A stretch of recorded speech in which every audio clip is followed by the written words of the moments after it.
months. So you know how here sometimes we have, once hurricanes move away from the United States, sometimes the forecast cones are pointed toward Europe.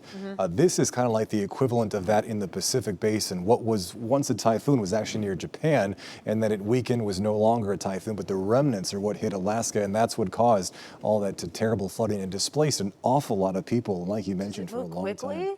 They pick up speed. The higher in latitude tropical systems get, the faster they tend to move. So even though they're not tropical in nature anymore, they can still pack a really intense punch like we saw recently here in Alaska. So with that in mind, the tropics are still our big weather story, but I do want to stress one more time that at least right now, the risk of any tropical weather here in Florida remains low, despite the fact that we are watching this new tropical storm in the Caribbean. It still appears, based on the most recent data, that the steering currents are going to be favorable to us and hopefully prevent whatever is trying to whip up here in the Caribbean from coming anywhere too close to us here in Florida. As you know, like we talked about during the very start of the newscast, the most recent advisory from the National Hurricane Center doesn't show any gigantic differences in what is one of the oddest forecast cones you've probably ever seen.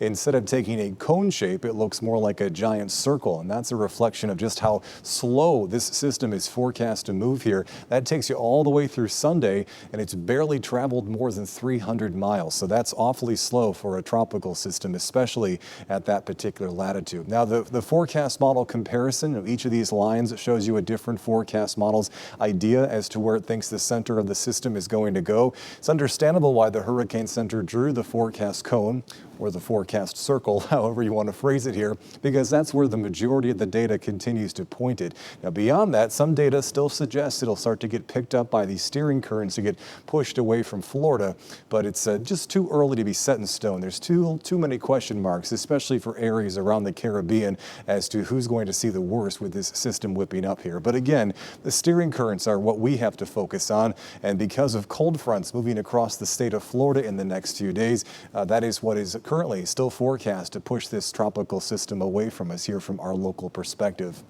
And let us be grateful for that. Something new here is with the intensity guidance is a lot of the data now suggesting this could get a lot stronger than the earlier data showed earlier today. So again, lots of question marks around, but from our local perspective here, if you look at the upper level winds that later on this week and toward this weekend, remember, tropical systems don't like it when it's really, really windy in the upper parts of the atmosphere. It makes it difficult for them to stay organized vertically. So all of this stronger upper level wind over Florida and the Gulf would be a gigantic weakening trend. If the system was for some reason to go farther west and try to move toward Florida, it would encounter an awful lot of wind shear. So we obviously have to keep watching, and we'll keep you updated if anything was to change. But again, right now it continues to not pose a direct threat to us here at home.